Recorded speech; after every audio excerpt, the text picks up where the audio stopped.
I'm your host, Sana, and this is where we explore the soul of transformation, mindfulness, one real conversation at a time. Now, today in this episode, we are diving into a belief that quietly limits so many of us. The idea that after a certain age, you are stuck, that change is just for the young only, that reinvention is somehow off limits. I'm becoming old. There's nothing to change. I'm just set in my way. I am. Uh, so, listeners, when just think about this. What if this isn't true at all? What if your best self is still unfolding, not in spite of your age, but because of it? Now, today's guest knows that journey intimately. Once immersed in the rugged, high stakes world of oilfield construction, he is now redefining purpose and possibility after retirement. From building high performing teams to exploring consciousness, psychedelic healing, and ancient teachings, his path is proof that it's never too late to change your view and your life. So, if you have ever wondered, is this all there is? Or you have thought, I should have figured it out by now. It's too late. This conversation is for you. So, with that, listeners, let's welcome my guest, Layton Fulton. So, Layton, welcome to the show, and I'm really, really honored to have you here with us. Thanks, Sona. Yeah, this is great. I enjoy the podcast and I like all the real conversations and I really enjoy this format. So I'm looking forward to talking to you. Thank you so much for the kind words, Layton. And okay, let's.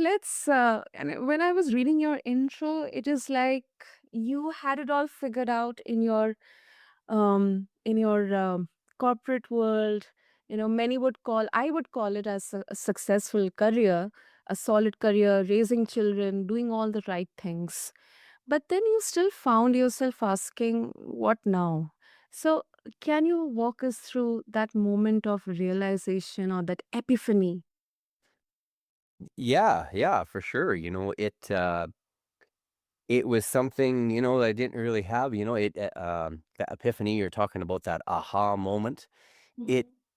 It was a long time coming. It was a nudge that I could feel for a long time, but was ignoring, not out of ignorance, but more so out of the lack of knowing what it was, what that uncomfortability was. And you're very correct. I 100% thought I did have it all figured out. I'm not going to say I had a perfect life, but I had the perfect life for me. I'll preface this by saying that we work with clients and I work with people and you hear so often people say, "Oh, I wish I hadn't done this. Oh, I wish I'd have known this 20 years ago. Oh, I wish I hadn't done that." And I don't believe in that. At the time we have our strife and our struggles, but I'm a firm believer that everything we go through up until the point where we realize we might want to make a change or we get interested or curious about something else, I think all of that was necessary 100% to make you the person that you are today. If you had not made those, call them mistakes, or I like to refer to them as rich learnings, you go through those and they make you the person that you are today. So without all that, you wouldn't be this individual that has all this insight or an individual that has all this experience that you can perhaps mentor or pass on to others, or maybe even just look back at and smile and shake your head and be like, whew, I'm glad I made it through all that. I'm glad I'm not living that life anymore, but here I am. Uh-huh. And that's what makes me who I am today. So I did. I was, sitting in corporate America, for lack of a better term, and thinking, "Okay, this is the pinnacle. This is what I did my time. I worked in the field. I did my schooling. I listened. I got some bumps on the head. I got, brought in and said, you're doing okay. We like to invest time with you, and there's all these great companies that I work for and amazing mentors that helped me get to this point. And I'm like, okay, here I am. We got a company truck. We got a company phone. We got a fuel card. Life is good. I've got safety, I've got familiarity, I've got my, 5 day a week. And, that's where you're supposed to put your feet up on the desk and I didn't really have that type of job, but you know what I'm saying? You put your feet up on and you coast. This is what I'm gonna do now. I've learned things. Now I pass that information on and I do this, and as when I once I realized that, I felt this, I don't know what it was, this itch, this nudge, this something that there's gotta be more than this. Like, I've got it made and it's safe, Mm. but I wasn't, I was having a hard time getting out the door in the morning. I was wondering where I fit in, or I was wondering, am I doing this right? Am I not doing this right? And there is no right, there is no wrong. It's like you have to take an inventory in the morning when you're sitting on the edge of the bed, putting your socks on, and say, do I want to do this? And I need to be honest with myself. And if you say, no, I don't really want to. Well, then what is it? What is it that itch, that nudge that is at you?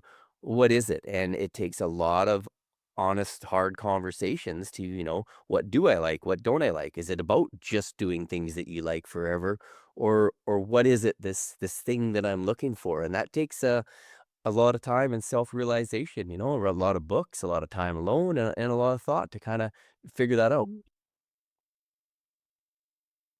It's just like in marketing we talk about Maslow's hierarchy of needs, that the basic physiological, the safety needs, family and friends, social connections, they have been met. But when you go to the upper levels of understanding yourself, or kind of, that desire to understand or realize one's true potential, I believe you are now in that particular phase of your life, isn't it? Yeah, yeah, once, my kids are in their 20s now, they've been productive members of society for years, and they pay their own bills, and they do their own things, and I've got this amazing, it's a very different relationship when you're there, they're under your roof and under your umbrella, and I mean, I still am always here for them, but I have an amazing relationship. They're doing well. I'm so proud of them, and then, I got sitting with myself and I'm like, I wonder what my hobbies are now that you're not helping kids get to work and helping them get to school and helping them with projects and things. It's just, do I still like my hobbies? What kind of books do I like to read? I hadn't, sat down and read a book for a while, nothing to do with them, but my priorities were elsewhere. And and so then you get exploring that and you're like, maybe I don't like doing this anymore. Am I doing it out of habit? Because this has been my hobby since, I was 23, but now it doesn't suit me? Is it seeming like a chore rather than, something that's keeping me mindful? I Mhm. got back into the fitness that I always enjoyed because here I was sitting at a desk and I'm like, oh, well, part of this is I'm not working with my hands anymore. I'm not walking a bunch of miles and doing things physically. I've got to get that part of my life back because that was always very important to me. And one part you really realize is that when you sit and you think about change, or you think about, is this who I am? Is this what I do? How come I was happy, all of these promotions and all this work that I put in, and all of these deadlines that I met and all of this work towards getting to here, Mm. those were all very rewarding, but was I just taking those steps because I thought that's what you're supposed to do? Because that's what everybody else does. You work harder for the next step. Is this how I was gauging my success? And in doing that, that becomes your identity. And you get a bit of an ego about that. That is, not a negative part of ego I'm speaking, but your identity is, you're the person that works hard. You're the hardest working person on the crew. You're the person that's striving for that next cog. You want to move up, and then you start gauging your success based on where your hierarchy is, and not in an egotistical version, but why wouldn't you work to be the next leader? Why wouldn't you be working hard to move in that forward direction? Everybody thinks of it as a forward direction. And then, you get there and you think like, do I continue moving? But I'm not going to be happy sitting here. I've acknowledged that now. So what's my next step? Is it lateral? Is it a leap to something unknown? As a Mhm. challenge, and then that was available to me now that, just like you had spoken about, when your kids are under your roof and you want to, you're the caregiver, you're the person that's making sure the bills are paid, and I mean, I still have to pay my bills, but I have some freedom now that, if I'm not gonna be done my tasks by supper time because I have this drive to do something bigger or this drive to try something, that's fine, I can do that now. So I started, you know, exploring those types of things, and it kinda took me to this is interesting. I'm very interested in being a perpetual student of life, I guess. That's a good one, Leighton. Good one. Student of life. Wonderful. And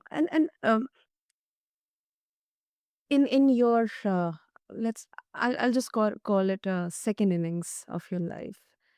Um, did you find something that you discovered or realized surprising and in a way extremely challenging the beliefs or the belief system that you had or you have had in the earlier phase of your life, when you were into your corporate Yeah. job. Yeah.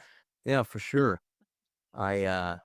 It was challenging. I was very fortunate growing up that I had, I'll speak about mentors a lot. I really did. I had my Mhm. grandfather, my parents. I worked for farmers in the area. I worked for businessmen in the area. I was a tradesman. So, as a tradesman, as an apprentice, you work with someone who is a designated mentor to you as an apprentice. This is the person that will be teaching you. And I had that in business. I had that on the farm. I had that in my life. I had all these amazing mentors. So, you know, pardon me.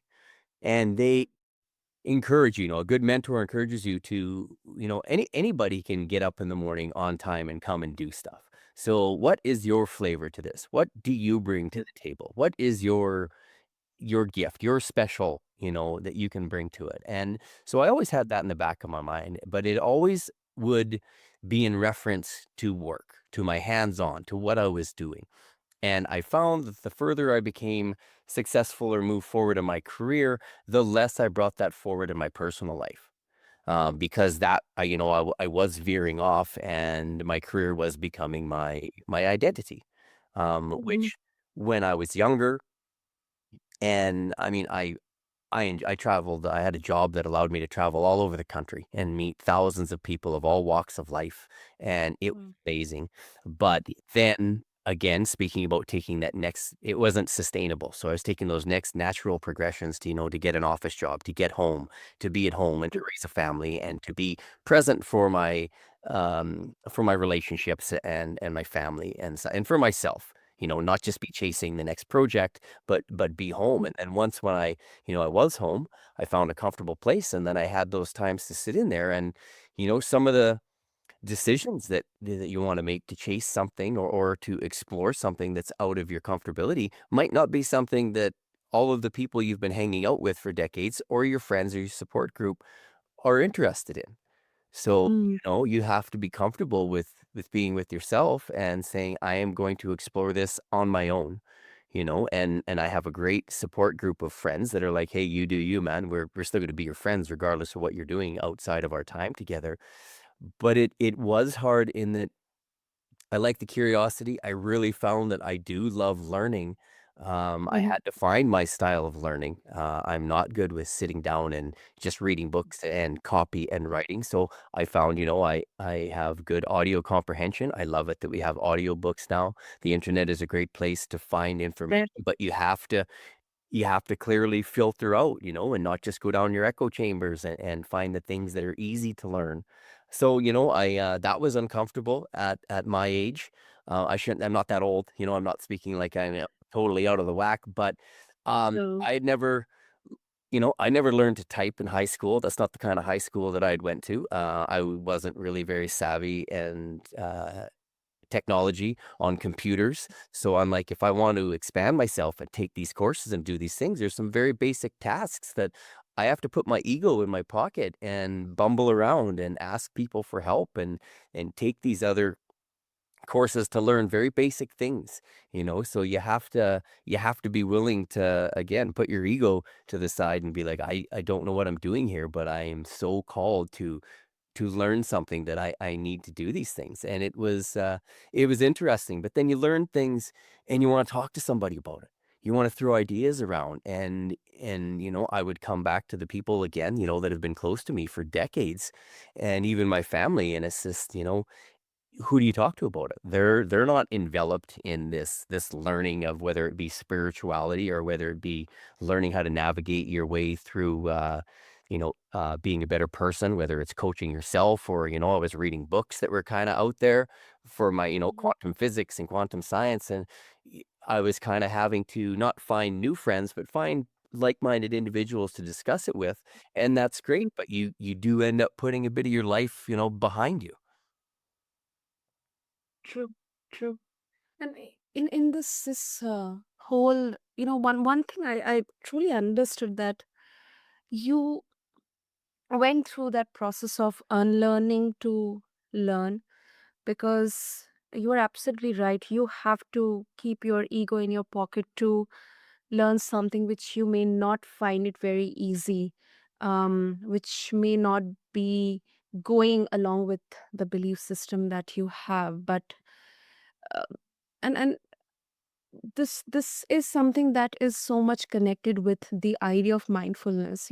I just have had so many conversations around mindfulness, not just from the perspective or context of meditation or breath work or retreats, but it's about the way of living, about the thought process, the way of thinking that you have. So in a way, it kind of defines the essence of mindfulness, the transformation you have had.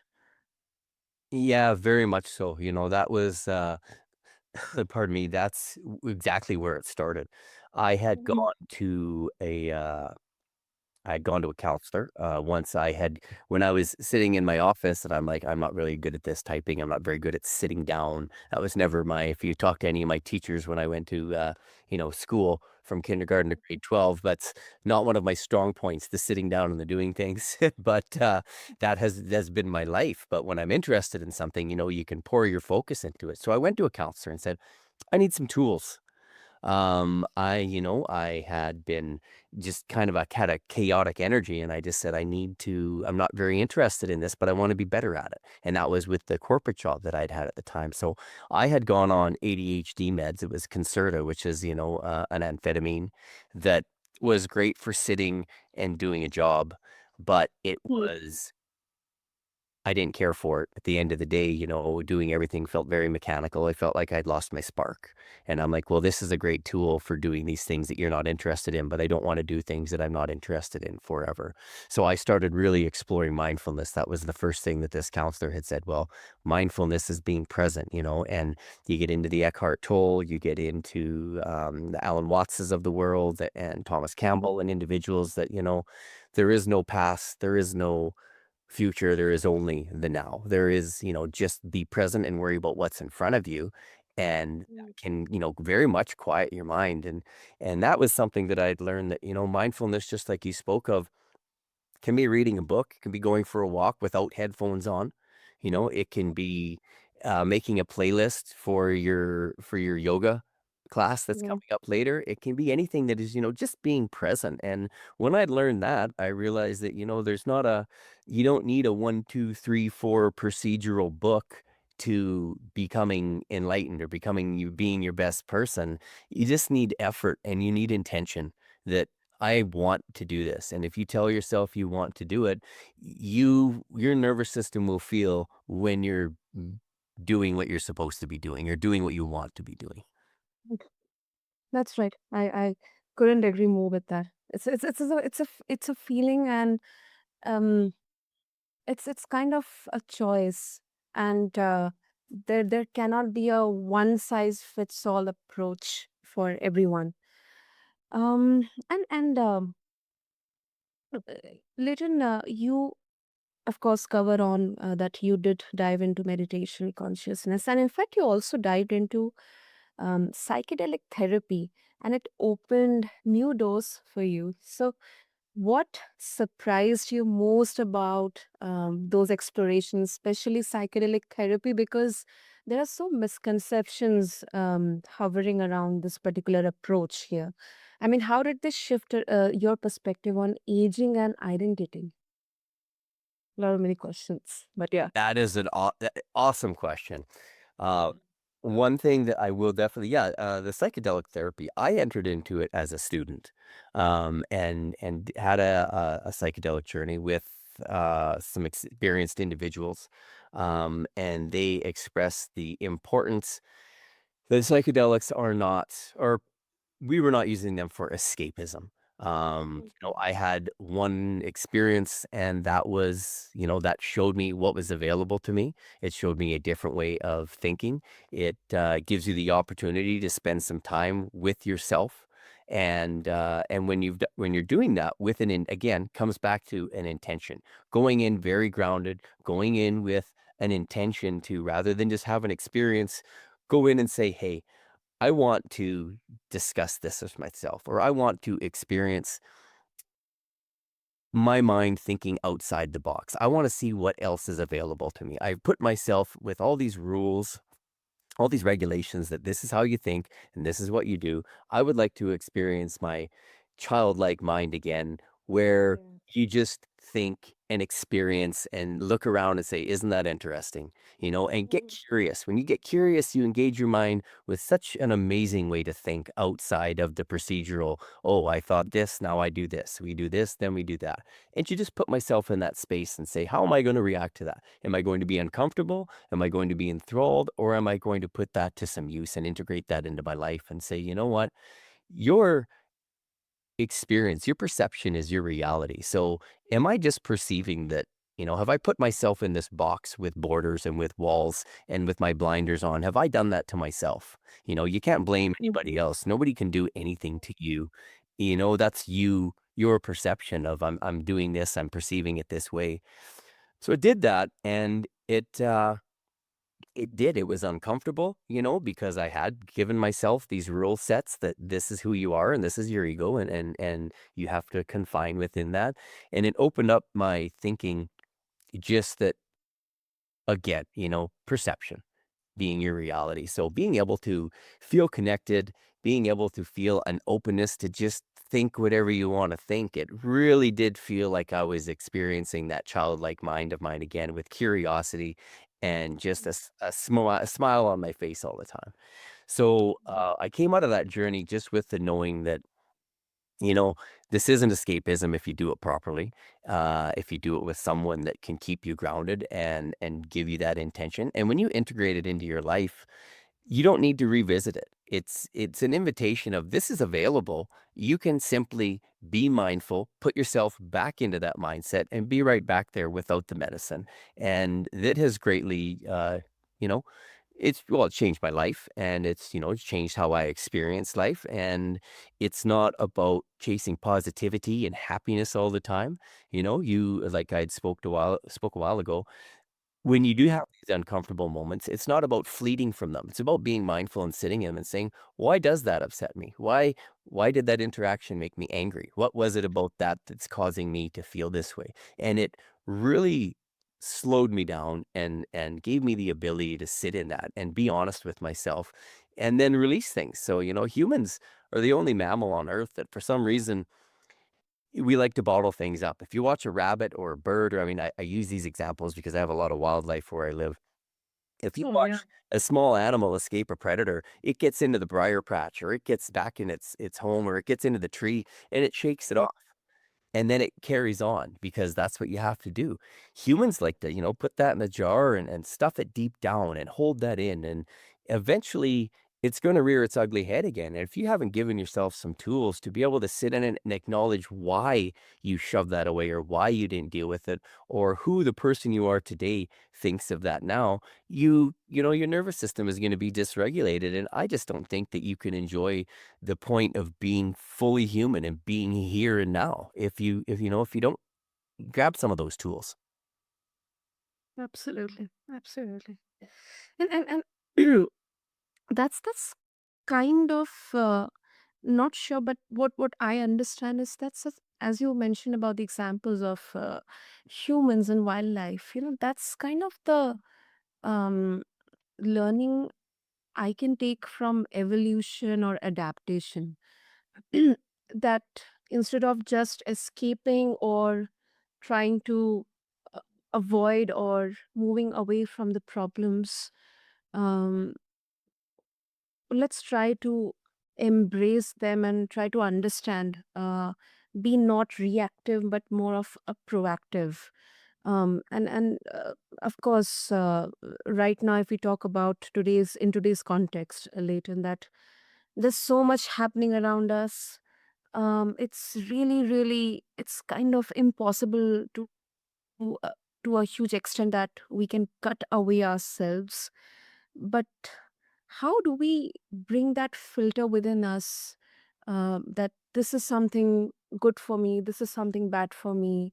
Because, sometimes when we try to intentionally cut ourselves away from everything, there's a fear arising. This is coming personally from my experience, Leighton, that I'll be feeling like I'm living in a cage, or I'm living in completely unaware of what is happening. So I'm going to be completely outdated.